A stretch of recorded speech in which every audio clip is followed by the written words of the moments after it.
So now let's see how we can work around with guides inside of Adobe Photoshop Elements.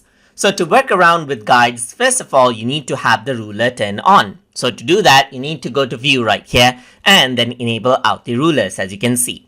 So once this is done, you can go around onto the ruler and click and drag around the guides right here, just like this. You can click and drag around right here, just like this right here. You can click and drag this around over here, and then the guides is there. So the option for the use of guide is to have reference points. So I can go around over here onto the rectangle tool and click and drag around right here, and you can see that this is what you have. You can go around, click and drag out another shape, and you exactly know that it is on the same line. That is what the guides are for.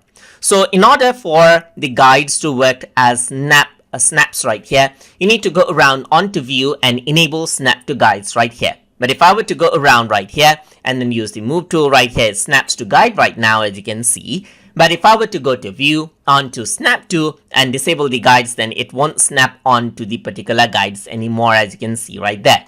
So usually it is a good idea to have it turned on right here.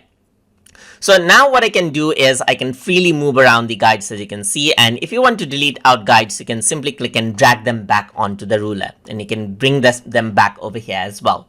You can go around over here onto the View option right here, and then you can lock out the guides as well so that it is not movable anymore.